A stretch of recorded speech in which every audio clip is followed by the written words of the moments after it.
দেখো, অহংকার থাকা ভালো, ইগো থাকা ভালো, কিন্তু কোনোটাই অতিরিক্ত ভালো নয়, মানে ওভার ভালো নয়। তো সেই হিসেবে যদিও আত্ম অহংকার এগুলো হচ্ছে মানুষের পতনের মূল কারণ হয়ে দাঁড়ায়, তোমরা সবাই জানো কম বেশি।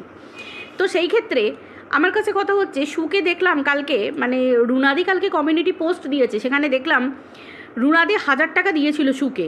সেই সময় যে সময় কেসের জন্য সুয়ের কাছে একটা পয়সা ছিল না, সু পুরো হাত খালি, খারাপ অবস্থা। তো সেই সময় 1000 টাকা দিয়েছিল। যদিও রুনাদি ভিডিওতে আমি অন্তত শুনিনি, বলেছে যে বলেনি এখনও পর্যন্ত যে আমার টাকাটা ফেরত দাও, এরকম কোনো কথা বলেনি। হ্যাঁ, কন্ট্রোভার্সি ক্রিয়েটার হিসেবে বিভিন্ন রকম কথাবার্তা অ্যানালিসিস করেছে, কিন্তু আমার টাকা আমার ফেরত চাই এবং ফেরত চাইবো এরকম কোনো কথাবার্তা কিচ্ছু বলেনি। তো কালকে দেখলাম হঠাৎ করে রুনাদির কমিউনিটি পোস্টটা, সু 1000 টাকা ফেরত দিয়েছে। তো আমি যতদূর জানি রুনাদি তো টাকা পয়সা চাইনি। তাহলে যার মন এত বড় উদার, মানে সুকে বলছি, যার মন এত বড় উদার যে আজকে এই জায়গায় দাঁড়াতে, মানুষের এই যে আমাদের এই ম্যাডাম ক্রাউড ফান্ডিংয়ের নিয়ে কথা তুলতে, কিছু ভিউয়ার যখন এখন কমেন্ট করছে বিভিন্ন জায়গায় যে আমার টাকা ফেরত দিচ্ছে না, আমাকে ব্লক করে দিচ্ছে, তখন এই জায়গায় দাঁড়িয়ে দেখলাম কালকের ভিডিওতে হাত জোর করে বলছে যারা যারা টাকা নিতে চাও তারা আমার হোয়াটসঅ্যাপ নাম্বারে আমাকে পিং করো এবং তারা তাদের প্রমাণটা দেখাও, মানে প্রুফটা দেখাও কে কত টাকা দিয়েছো, তাহলে ও ব্যাক করে দেবে। মানে তাদের পুরো লিস্টটা সেই মুহূর্তে, তাদের যে রিসিপ্ট মানির ব্যাপারটা সেটা দেখাতে বলছে, তো সেই হিসেবে তাদেরকে ব্যাক করে দেবে। কিন্তু আমার কাছে প্রশ্ন হচ্ছে, তো রুনাদি তো চাইনি, তাহলে তুই যখন রুনাদিকে 1000 টাকা ব্যাক করলি, তোর মন যখন এতটাই উদার, তো আমার মনে হয় তাহলে প্রত্যেকের টাকাটা ব্যাক করে দেওয়াটাই উচিত। কারণ তোর জীবনে তো এখন সুদিন, তোর জীবনে কুদিনগুলো কেটে গেছে। প্রথমত দেখো, ধার দেনা মানুষ করতেই পারে, বিপদে পড়লে মানুষ ধার নিতেই পারে এবং মানুষের কাছে হাত পাততেই পারে, চাইতেই পারে, কিন্তু তাকে তো অনেস্ট থাকতে হবে। মানে এই যে অনেস্টি, মানে আজকে যদি আমাকে প্রশ্ন করো, ভগবান না করে কোনো দিন এই দিন আসুক, সত্যি কথা বলছি, এই কথায় কথায় লোকের কাছে হাত পেতে দেওয়া, এগুলো কখনো কোনো পরিবারে বাবা মায়ের শিক্ষা হয় না। যদিও সাধারণত কোনো বাবা মা চট করে তার সন্তানকে শিক্ষা দেয় না যে হাত পেতে বাটি পেতে ভিক্ষে করো। সাধারণত এখানে নিজের যদি সে স্ত্রী হয়, নিজের স্বামীকে ছোট করা হয়, নিজের পরিবারকে ছোট করা হয়, নিজের আত্মসম্মানবোধ, সাধারণত যাদের আত্মসম্মানবোধ থাকে, অ্যাকচুয়াল আত্মসম্মানবোধ, তারা এই কাজগুলো করতে পারে না। যাই হোক, আমি জানি না সুয়ের এত আত্মসম্মানবোধ থাকা সত্ত্বেও সু কী করে নিয়েছে লোকের কাছ থেকে।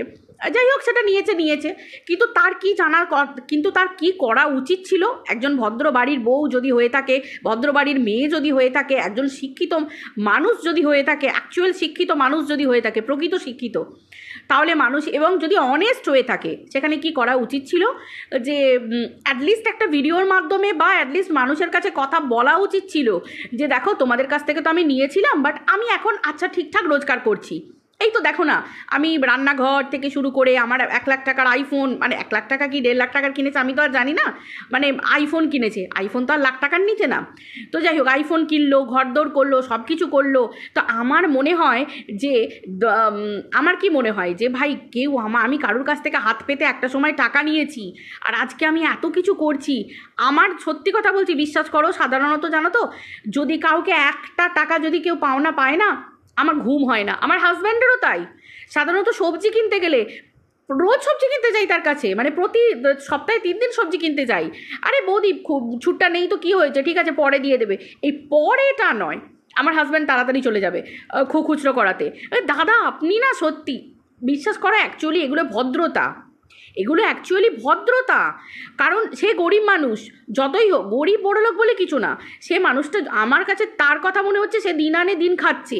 এবার সে আমাকে ভদ্রতার খাতিরে বললো যে বৌদি পরে দিয়ে দেবেন, কিন্তু আমাদের উচিত কি, যতক্ষণ না তাকে আমি জিনিসটা দেবো, হতে পারে আমি তার পরের দিন ভুলে গেলাম, হতে পারে সে আমাকে পরের দিন লজ্জায় চাইতে পারলো না, এরকম একটা কিছু ব্যাপার থাকতে পারে। তাহলে সেই দিনটা কেন হবে, এটা না নিজের মনে খচখচ করবে।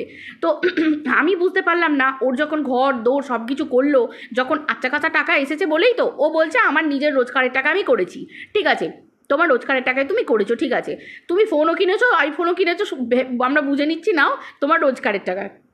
তাহলে সেই টাকা যখন তোমার হাতে এলো, তোমার তো আগে উচিত ছিল যে এই পাবলিকগুলোকে, এগুলো তো ভিউয়ার, তোমার রেগুলারের ভিউয়ার, তারা নেবে না, হয়তো তারা নেবেই না, কিন্তু ভদ্রতা কাকে বলে? যে হ্যাঁ চলো আমার এখন হাতে টাকা পয়সা এসেছে, তোমরা কি বলে, তোমরা ইয়ে করো, তোমরা কে কী দিয়েছিলে তোমরা নাও। আবার যখন আমি যদি কোনো দিন, ভগবান না করুক কোনো দিন প্রবলেমে পড়ি, যদি কোনো দিন বিপদে পড়ি, আমাকে তোমরা আবার তখন আমি তোমাদের কাছে আবার সাহায্যের হাত বাড়িয়ে দিতে পারবো, মানে সরি সাহায্য চাওয়ার জন্য হাত বাড়িয়ে দিতে পারবো। অ্যাটলিস্ট এগুলো হচ্ছে না ভদ্রতা, এগুলো হচ্ছে মানে পাতি কথায় যাকে এই যে বড় বড় ডায়লগ দেওয়া হয় না, অনেস্টি যাকে বলে, ঠিক আছে? কিন্তু কোনোটাই আমরা শুয়ের মধ্যে দেখতে পাইনি, তাই তো? মানে সব কিছুই ও পর করেছে। এক্স্যাক্টলি এই তো আগের বছরও নয়, কিছুদিন আগে 2024-এর মাঝামাঝি করে, সেই সময়টা করে একবারে ঢিলি পড়ে গেল। আমরা দেখেছি MSL-এর তোমার ওই কেসটার ব্যাপারে সব পার্টি সরে গেল, এই হয়ে গেল, ওই হয়ে গেল, শু হচ্ছে সব থেকে ইয়ে। সেই সময় আমার তো একদম তীক্ষ্ণ মনে থাকার কথা, সেই সময় কেউ ওর পাশে ছিল না। সেই সময় আমার মনে হয় আমি বোধহয় ওর পাশে ছিলাম। প্রত্যেকটা মানুষ আমাকে বলেছিল যে ওর পাশে না থাকতে। আমি বললাম দেখো এখানে পাশে থাকার কিছু নয়, এখানে ব্যাপার হচ্ছে যে দোষ করেছে অনেকেই, কিন্তু শুধুমাত্র ও একা সাজা পাবে, পাক না সাজা। যদি সেরকমই হতো না, আজকে এই যে সুখে সবাই যখন সাহায্য করেছিল আমিও পারতাম টাকা দিতে, কিন্তু আমি দিইনি। কেন দিইনি? আমার একটা নীতি আছে। আমি ওর নোংরামিকে সাপোর্ট করিনি। আমি সেই দিন সেই মুহূর্তে ওকে এটা বলতে চেয়েছিলাম যে তুমি তোমার কি বলে, শুধু ও একা কেন শাস্তি পাবে, আরও তো অনেকেই এই দোষটা করেছে। এটা কীরকম ধরনের বিচার, শুধু ও? আমি কন্ট্রোভার্সির খাতিরে লজিক্যালি আমি সেই প্রশ্নটা করেছিলাম এবং সেভাবে আমি ভিডিও করতাম। আমার যদি শুয়ের সাথে এত পীড়িত থাকতো, এত হলায় গলায় থাকতো, আমি পারতাম না বেশ কিছু মোটা টাকা ওর হাতে তুলে দিতে? আমি পারতাম, কিন্তু আমি দিইনি। কারণ আমি অপাত্রে দান করব না। কারণ আমি ওর নোংরামিটা, ও যেভাবে ভিডিও করেছে MSL-কে নিয়ে যেভাবে ছিঁড়ে খেয়েছে, আমি কোনোদিন সেটাতে সাপোর্ট করিনি, আজও করব না, জীবনেও করব না। ওর ওই নোংরামি ভিডিওতে কোনোদিন করব না। আমি প্রত্যেকটা ভিডিওতে বলতাম। আর ওর একটা প্রবলেম আছে, ও বলতো না যে মিলি কমিউনিটির জন্য না, ও আমাকে কমিউনিটি সেভাবে দিতে পারবে কি করে? কারণ আমি তো ওকে প্রত্যেকটা ভিডিওতে আমি ওকে মনে করিয়ে দিতাম যে তুই এই ভুল কাজগুলো করেছিস। এবার যে ভিডিওতে আমি ওকে ভুল কাজ করাবার কথা বলবো, সেই ভিডিও কেমনে ওর কমিউনিটিতে দেবে? ও ভিডিও করেছে, ও কেস লড়ছে, সেখানে আমি ওর ভুলটাকে ভুল বলছি, সেখানে ও আমার ভিডিও কেমন করে কমিউনিটিতে দেবে? এটা একটা বিরাট বড় প্রশ্ন আছে। আসলে সত্যি কথা বলবো, ও ভীষণ মিথ্যে কথা বলে, এটা খুব ধ্রুব সত্যি কথা, প্রচণ্ড মিথ্যে কথা বলে। আর দ্বিতীয় কথা হচ্ছে, ওকে মানুষ আজকাল কেউ বিশ্বাস করে না, কেউ করে না, এই গুটি কয়েক ভিউয়ার্স ছাড়া। ওর কিছু 5-8 ভিউয়ার্স আছে, সেই ভিউয়ার্সরা ছাড়া। বিশ্বাস করো, আমি একটা মানুষ হয়ে যদি কেউ পোষ্য হয়ে থেকে যাই, একজনের পোষ্য, আজকে ওর ভিউয়ার্সদেরকে মানুষ পোষ্য বলে, সত্যি তারা পোষ্য, ওর পোষ্য। ও মানে সেই দড়ি দিয়ে যেরকম পোষ্যদেরকে, সত্যি কথা বলছি, অনেক ডগিদেরকে দেখবে চেন দিয়ে বেঁধে রাখে, ঠিক ও না ওর ভিউয়ার্সদেরকে সেভাবে বেঁধে রেখেছে। আজকে একটা মানুষ কেন বলছি তোমরা একটু ভেবে দেখো, একটা মানুষ যদি হয়, মানুষের বুদ্ধি থাকে, মানুষের জ্ঞান থাকে, মানুষ মানে কি মান আর হুঁশ। এই যে টাকা পয়সা দিল, আজকে ব্লকেজ খুলে গেছে সেটা পর্যন্ত জানাবার, আমি মানছি যে ব্লকেজ খোলার জন্য টাকা দেয়নি, কিন্তু আজকে যে এই মানুষগুলোই তো ওর চায় যে ওর বাচ্চা হোক, এই মানুষগুলোকে পর্যন্ত ধোঁকার মধ্যে রেখে দিয়েছে যে 2023 সালে ব্লকেজ খুলেছে, কবে ওর বাচ্চা আসবে তবে ও বলবে। আর এখন হঠাৎ করে ম্যাডাম এই তোমার কি বলে ক্রাউড ফান্ডিংয়ের ব্যাপারটা তুললো বলে আজকে ব্যাপারটা সামনে এলো, বললো যে আমি বাচ্চা চাই না। অ্যাকচুয়ালি সত্যি কথা কি জানো তো, বাচ্চা মানুষ করা আর ও যে ডগিকে নিজের সন্তান বলে মানুষ করছে, দুটো বাচ্চা মানুষ করার মধ্যে ফারাক আছে। একটা পোষ্য বাচ্চা মানুষ করা আর একটা নিজের সন্তান মানুষ করা, দুটোর মধ্যে ফারাক আছে। একটা ডগিকে আমি খাইয়ে দিলাম, ইয়ে করে দিলাম, তাকে ছেড়ে দিলাম বা তাকে এক জায়গায় বেঁধে রেখে দিলাম, হয়ে গেল, কারোর বাড়িতে ছেড়ে দিয়ে চলে গেলাম। কিন্তু নিজের সন্তান আমি কারোর বাড়িতে ছেড়ে দিয়ে চলে আসতে পারবো? আমি কারোর বাড়িতে রেখে দিয়ে দিনের পর দিন ঘুরতে যেতে পারবো? এই যে ও এর বাড়ি ওর বাড়ি করে ঘুরে বেড়ায়, আজকে ছোট বাচ্চা হলেও পারবে না এগুলো করতে। এগুলো খুব ধ্রুব সত্যি কথা, ও এগুলো করতে পারবে না, কিচ্ছু পারবে না, ও ভিডিও পর্যন্ত করতে পারবে না। কেন বলছি কথাগুলো আজকে, এগুলো কন্ট্রোভার্সিয়াল পয়েন্টের মধ্যে আসছে, কারণ একটা সন্তান হয়ে গেলে ও কিন্তু এত ভিডিও করার টাইম পাবে না। এত ভিডিও করার টাইম পাবে না, ওকে এগুলো মেনে নিতে হবে। আজকে শুধুমাত্র পায়খানা হচ্ছে, বমি হচ্ছে বলে ওর বিরাট কষ্ট হচ্ছে, কিন্তু এরপর যখন সন্তান হবে তখন কিন্তু ভিডিও করতে পারবে না, কারণ আগে আমাদের সন্তান। এই যে আমি সারাদিনে একটা করে ভিডিও দিই, এখন চিকু স্কুলে যায় বলে, সময় পাই বলে দুপুরবেলা তবু একটা দিতে পারছি, না হলে সেই সন্ধেবেলা একটা করে ভিডিও দিচ্ছিলাম। তো সেই হচ্ছে ব্যাপার, যে কি করে সম্ভব নয়, এত সহজ নয় কোনো কিছু। এই যে মানুষকে মানে ধোঁয়াশার মধ্যে রেখে দেওয়া, আজকে মানুষকে ও বলতেই পারছে না ওর বরের সঙ্গে ঝগড়া হয়েছে, না এটা নাটক। বাবাকে আনতে হলো, বাপের বাড়ি থেকে বাবাকে বোঝাতে, বাবাকে সামনে আনতে হলো ভিডিওতে বোঝাবার জন্য যে ওগো আমার বাড়িতে অশান্তি হচ্ছে। সত্যি কথা, মানে এগুলো মানুষ আজকে ওর পাবলিককে বোকা বানাচ্ছে। সেখানে যে পাবলিক ওর কাছে বোকা বনার জন্য বসে থাকবে, তাদের মতো বোকা পৃথিবীতে আছে? সেই জন্যে আর 5টা কন্ট্রোভার্সি ক্রিয়েটার তাদের মধ্যে বলতে পারে যে তারা পোষ্য। খুব ধ্রুব সত্যি কথা, যারা বলে তারা ঠিকই বলে, ভুল কিছু বলে না। কারণ প্রত্যেকটা মানুষের একটা নিজস্বতা থাকবে। আমাকে বাইরের লোক একটা এসে বোকা বানিয়ে দিয়ে চলে যাবে, আমার পেছনে কি আর বলবো, এ করে দিয়ে চলে যাবে, আর আমি সেটা মেনে নেবো? এত সহজ নয়, বুঝতে পেরেছ? এত সহজ নয়। ওর তো উচিত রুনাদির টাকাটা যেমন ফেরত দিয়েছে, সেরকম ও যদি অনেস্ট হয়, ও যদি সৎ হয়, প্রত্যেকের টাকাও ফেরত দিক। আমি জানি এখন এই সুর গাইবে যে কেউ তো টাকা নিতে চাইছে না। অ্যাকচুয়ালি যে সময় সততা দেখাবার সময় ছিল, সেই সততার টাইম পেরিয়ে গেছে। যদি মানুষ সৎ হতো না, সে বলতো যে আমার কাছে এখন প্রচুর টাকা এসে গেছে, আমার তখন প্রয়োজন ছিল, এখন আমার প্রয়োজন নেই, এখন আমার কাছে আচ্ছা খাসা টাকা। আরে বাবা, টাকা এসেছে বলেই তো আজকে ঘর করেছে, এত কিছু কেনাকাটা করছে, এত জিনিসপত্র এ করছে, দার্জিলিং ঘুরে চলে এলো, চলো বরের টাকায় মেনে নিচ্ছি। বউয়ের টাকা খরচ হয়েছে, একজন সেভ করেছে, একজন ঘর করেছে, একজন দার্জিলিং ট্যুর প্ল্যান করেছে। যা হোক, বর বউ তো ভাগাভাগি করে করে কাজকর্ম, এটা তো খুব স্বাভাবিক ব্যাপার, স্বামী স্ত্রী ভাগাভাগি করে কাজ করে। তাহলে সেই জায়গায় আজকে নিজের স্বামীকে পর্যন্ত বরের টাকায় জল গরম হয় না, মানে নিজের স্বামীকে পর্যন্ত বেচে দিচ্ছে। ভাই, ওর কাছে কে আগে, কে আগে? ও পারে কি? ও কোনো দিন লজিক্যালি ভিডিও করতে পারে? কোনো দিন পারে না, কোনো দিন ও লজিক্যালি ভিডিও করতে পারে না। আর ও প্রফেশনালিজম মেনটেন করে ভিডিও করে, আমি তো বহুবার বলেছি, কোনো দিন না, কোনো দিন না। মানুষ ওর সাথে কথা বললেও রেকর্ডিং করে ছেড়ে দেয়, মানুষ ওর সাথে কথা বললো, ও ভিতরের কথা ছাড়া ও লজিক দিয়ে কোনো দিনই ভিডিও করতে পারে না। ও যেটা বলবে সেটা পাবলিককে শুনতে হবে, মানে ওর পোষ্যদেরকে শুনতে হবে। এটা খুব ধ্রুব সত্যি কথা, খুব ধ্রুব সত্যি কথা। ওর ভিউয়ার্সদের গায়ে যদি মানুষের চামড়া থাকে, আজকে তারা শির দ্বারা উঁচু করে ওকে প্রশ্নগুলো করতে পারতো, কিন্তু না, কারণ নেই।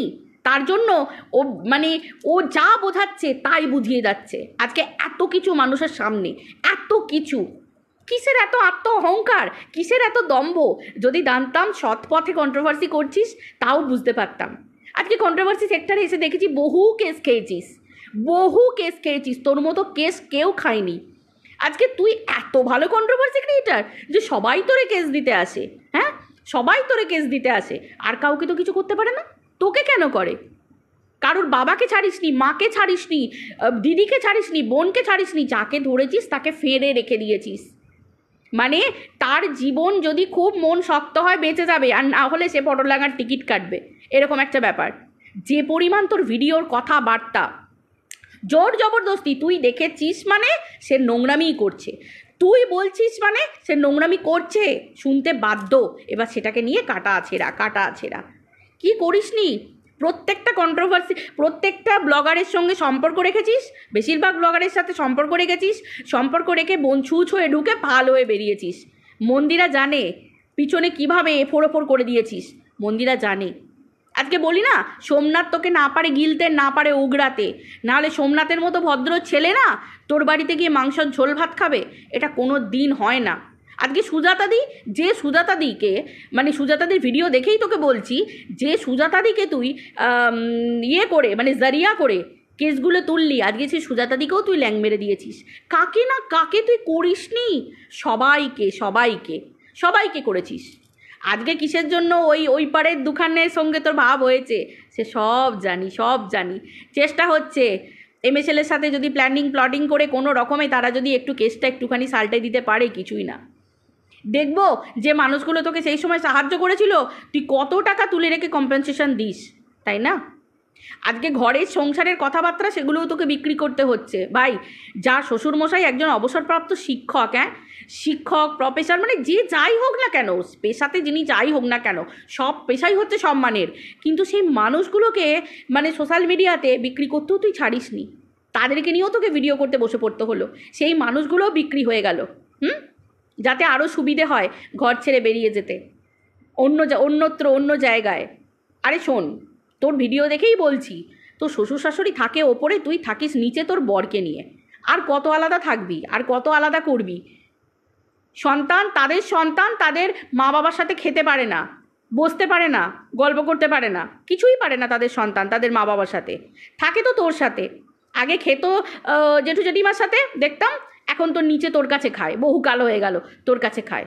তুই নাকি হালকা পাতলা তরকারি করিস, রসিয়ে কষিয়ে করিস না, সেটাও মিথ্যে কথা বললিছিস পাবলিককে। আর তোর পাবলিক গপ গপ করে গিলেছে, তার মানে বুঝতে পেরেছিস এদের সিদ্ধারা আছে, এদের মেরুদণ্ড আছে, এরাই তোকে এরাই তোর মতো অপাত্রে দান করবে, আদারওয়াইজ কেউ অপাত্রে দান করবে না। এটা খুব ধ্রুব সত্যি কথা, খুব ধ্রুব সত্যি কথা। একটা ছোট বাচ্চার সন্তান, একটা তার পিতৃ পরিচয়ে আঙুল তুলেছিলিস যে বাচ্চার বাবা কে, ভাবতে পারা যায়? সে অবশ্যই অতীত কখনো পিছু ছাড়ে না, কোনো মানুষকে পিছু ছাড়ে না। তোকে ছাড়ছে তোর অতীতের ঘটনা তুলে তুলেই তো তোকে নিয়ে চলছে। কবে ক্রাউড ফান্ডিং করেছিস সেটা নিয়ে এখনও তোর চলছে, এখন নতুন করে কেস হচ্ছে, এই হচ্ছে। হ্যাঁ জানি, কেস তোর কাছে জল ভাত, এগুলো তোর কাছে কিচ্ছু না। তবে জানিস তো, এই যে বলছিস না সন্তান নিবি না, জানি না তুই কি ভেবেচিন্তে বলেছিস সন্তান নিবি না, সেটা তুই জানিস। কারণ IVF করালে একবার না হলেও দুবারেও সন্তান চলে আসে। আর তুই জানিস ফ্যালোপিয়ান টিউব ব্লকেজ খুলে গেছে, তার মানে তোর খুব ধ্রুব সত্যি কথা, ফ্যালোপিয়ান টিউবের ব্লকেজ খুলে গেছে মানে IVF করালেই তো সন্তান চলে আসবে, এটা খুব ধ্রুব সত্যি কথা, তুই জানিস। কিন্তু তুই কেন করাবি না, সেই প্রশ্নটা বিরাট বড় প্রশ্ন থেকে যায় কন্ট্রোভার্সির জায়গাতে। আমি তোকে কতগুলো কথা বললাম, সন্তান এসে গেলে কিন্তু তুই ভিডিও করতে পারবি না, এদিক ওদিক ছুটে গিয়ে নিজের চ্যানেল গ্রো করতে পারবি না। তোর কি বলে, ওই ছোটো বাচ্চা পোষ্যটার মতো কিন্তু এখানে ওখানে রেখে দিয়ে তুই কিন্তু চলে যেতে পারবি না, আর একে ওকে বাস্কেটের মধ্যে ঢুকিয়ে নিয়েও চলে যেতে পারবি না। ছোট্ট সন্তান এত সহজ কথা নয়। তা তুই অনেক চিন্তা করিস, তুই অনেক ভাবনা চিন্তা করিস, তুই নিজেই বুঝেই করবি, এটা একটা বিরাট বড় ব্যাপার। এত কিছু মানুষ দেখছে যে দিনের পর দিন সিম্প্যাথি কার্ড খেলেছে, চোখের জল ফেলে ভিডিও করেছিস আমার সন্তান নেই, প্রত্যেকটা মানুষ তোর সেই জায়গাতে চোখের জল ফেলেছে, এবং নিজেদেরই মনে হয় যে আহারে ওর সন্তান নেই, ছি মেয়েটার মনে কত কষ্ট, বোধহয় ওর জন্য ফ্রাস্ট্রেটেড, বোধহয় এর জন্য। কিন্তু না, তুই জাত ফ্রাস্ট্রেটেড, শুধু সন্তানের জন্য নয়। আজকে দেখ না, বর শ্বশুর শাশুড়ি কাকে বিক্রি করতে বাকি রাখলি? স্বামী স্ত্রীর ভিতরের কথাবার্তা, একটা ঝামেলা অশান্তি, সেগুলো ভিতরের ব্যাপার, সেগুলোকেও দুটো চ্যানেলের র্যাম্পার্ট বিক্রি করে যাচ্ছিস। আজকে তোর আছেটা কি, রইলটা কি? আজকে তোর ভিউয়ার্সরা যদি ভদ্র শিক্ষিত ফ্যামিলি থেকে বিলং করতো না, তারা তোকে প্রশ্নগুলো তুলতো যে তোমার হাজব্যান্ড তোমার সঙ্গ দেয়, তুমি ওই ভাইটাকেও তুমি মানে তাদের ভাই বা দাদা, তো তাকেও তুমি বেচে দিলে। কিন্তু তাদের কোনো কোমরের জোর নেই, সিদ্ধারার জোর নেই। সেই জন্যেই বলা হয় যে তুই পাপেট বানিয়ে রেখে দিয়েছিস, সিরিয়াসলি বলছি। তা এত যখন তোর ক্ষমতা, এত যখন তোর ইগো, এত কিছু, টাকাগুলো ফেরত দে সবার উচিত তো। তোর তো এখন ভালো দিন, এত কিছু করে ফেলেছিস, ঘর করে ফেলেছিস, এত কিছু, টাকাগুলো ফেরত দে। দম আছে দেওয়ার? নেই দেওয়ার দম নেই, তোর দম নেই, মানুষ বুঝে গেছে। এরপরেও একে যারা বিশ্বাস করবে তাদের মতো কি আর বলবো, সেম মেন্টালিটির হবে, আদারওয়াইজ নাথিং, কিচ্ছু না। খুব ধ্রুব সত্যি কথা বলছি, খুব ধ্রুব সত্যি কথা। কি অবস্থা আজকে, প্রত্যেকটা কন্টেন্ট নিয়ে পর্যন্ত মানুষকে ঠকাচ্ছে। কন্টেন্ট মারিয়াকে নিয়ে আচ্ছা খাসা করে ঠকিয়ে গেল, বাপের বাড়ি চলে যাব, এই চলে যাব, এখানে চলে যাব, এখনও তো শ্বশুর বাড়িতেই আছিস। কে ভাই অশান্তি হলে বাপের বাড়ি থেকে ফিরে আসার সময় বা সংসার থেকে আসার সময় তারপর ঘরে এই যে অশান্তি হলে এত কিছু মাছ কেনে?